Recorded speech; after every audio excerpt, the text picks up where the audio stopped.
स्वजति प्रेम। एक वन में एक तपस्वी रहते थे। वे बहुत पहुँचे हुए ऋषि थे। उनका तपस्या बल बहुत ऊंचा था। रोज वह प्रातः आकर नदी में स्नान करते और नदी किनारे के एक पत्थर के ऊपर आसन जमाकर तपस्या करते थे।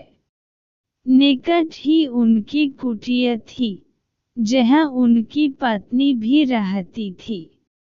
एक दिन एक विचित्र घटना घटी। अपनी तपस्या समाप्त करने के बाद ईश्वर को प्रणाम करके उन्होंने अपने हाथ खोले ही थे कि उनके हाथों में एक नन्ही सी चूहिया आ गिरी।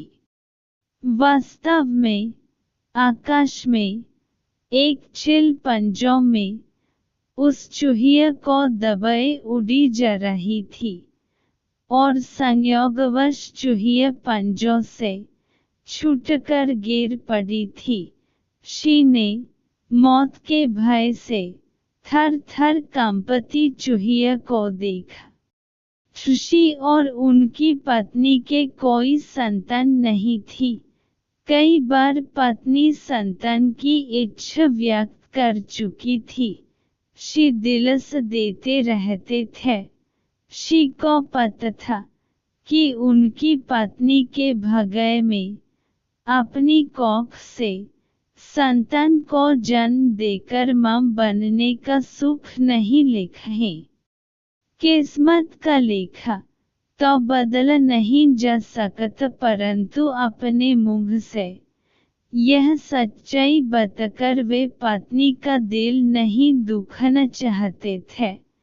यह भी सोचते रहते कि किस उपाय से पत्नी के जीवन का यह अभाव दूर किया जाए। ऋषि को नन्ही चूहिया पर दया आ गई। उन्होंने अपनी आंखें बंद कर एक मंत्र पढ़ा और अपनी तपस्या की शक्ति से चूहिया को मानव बच्ची बन दिया। वह उस बच्ची को हाथों में उठाए घर पहुँचे और अपनी पत्नी से बोले, सुभागे, तुम सदा संतान की कामना किया करती थी। समझ लो कि ईश्वर ने तुम्हारी प्रार्थना सुन ली और यह बच्ची भेज दी। इसे अपनी पुत्री समझकर इसका लालन पालन करो। ऋषि पत्नी बच्ची को देखकर बहुत प्रसन्न हुई। बच्ची को अपने हाथों में लेकर चूमने लगी। कितनी प्यारी बच्ची है, मेरी बच्ची ही तो है यह, इसे मैं पुत्री की तरह ही पालूंगी। इस प्रकार वह चूहिया मानव बच्ची बनकर ऋषि के परिवार में पलने लगी। ऋषि पत्नी सच्ची मां की भांति ही उसकी देखभाल करने लगी। उसने बच्ची का नाम कांता रखा। ऋषि भी कांता से पितवत स्नेह करने लगे। धीरे धीरे वे यह भूल गए कि उनकी पुत्री कभी चूहिया थी। मां तो बच्ची के प्यार में खो गई। वह दिन रात उसे खिलाने और उससे खेलने में लगी रहती। ऋषि अपनी पत्नी को ममता लूटते देख प्रसन्न होते कि आखिर संतान न होने का उसे दुख नहीं रहा। ऋषि ने स्वयं भी उचित समय आने पर कांता को शिक्षा दी और सारी ज्ञान विज्ञान की बातें सिखाई। समय पंख लगकर उड़ने लगा। देखते ही देखते मां का प्रेम तथा ऋषि का स्नेह व शिक्षा प्राप्त करती कांता बढ़ते बढ़ते 16 वर्ष की सुंदर, सुशील व योग्य युवती बन गई। मत को बेटी के विवाह की चिंता सताने लगी। एक दिन उसने ऋषि से कह डाल सुनो, अब हमारी कांता विवाह योग्य हो गई है, हमें उसके हाथ पीले कर देने चाहिए। तभी कांता वहां पहुंची। उसने अपने केशों में फूल गूंथ रखे थे, चेहरे पर यौवन दमक रहा था। शी को लगा कि उनकी पत्नी ठीक कह रही है।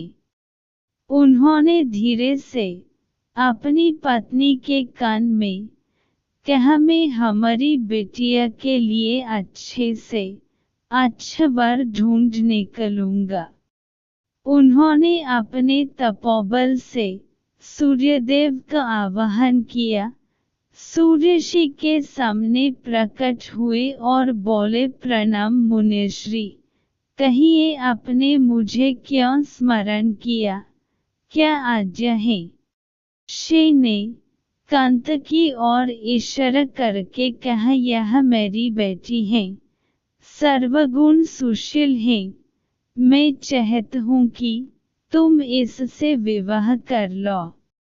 तभी कांता बोली, तात, यह बहुत गर्म है, मेरी तो आंखें चुंधिया रही हैं, मैं इनसे विवाह कैसे करूं?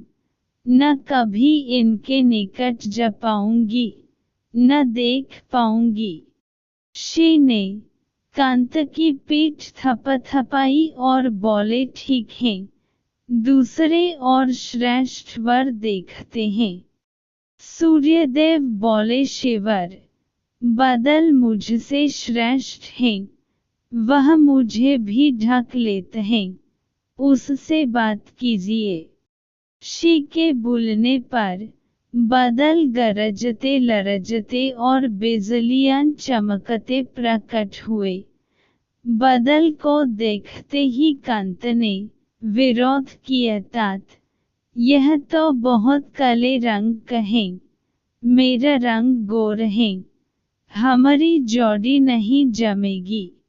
ऋषि ने बादल से पूछा, तुम ही बताओ कि तुमसे श्रेष्ठ कौन है?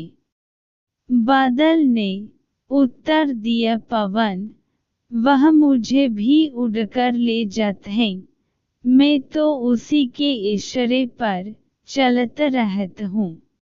ऋषि ने पवन का आवाहन किया, पवन देव प्रकट हुए तो ऋषि ने कांता से ही पूछा, पुत्री, तुम्हें यह वर पसंद है?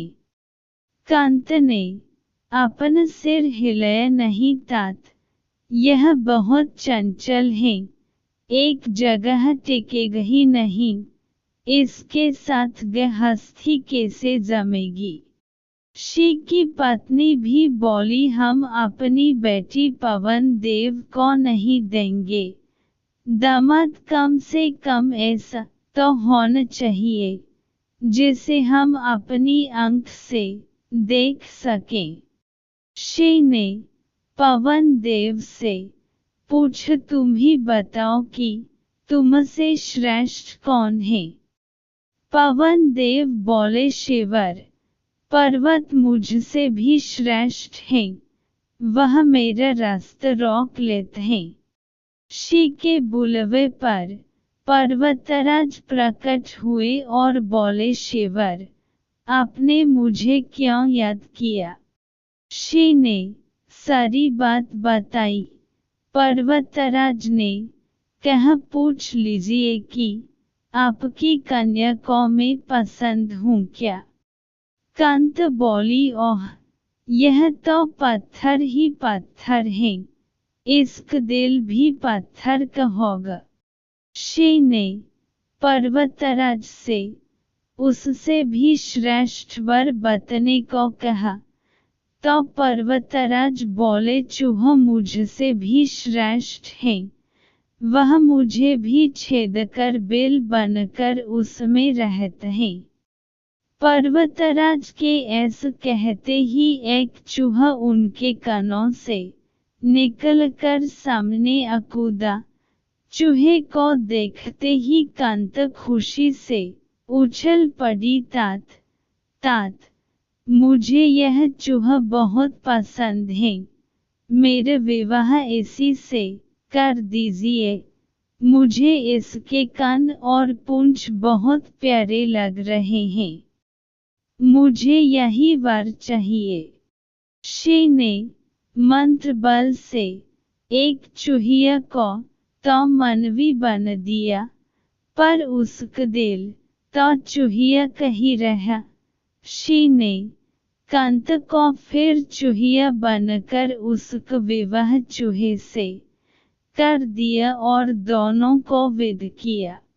सिख जीव जिस योनि में जन्म लेते हैं, उसी के संस्कार बने रहते हैं। स्वभाव नकली उपायों से नहीं बदले जा सकते।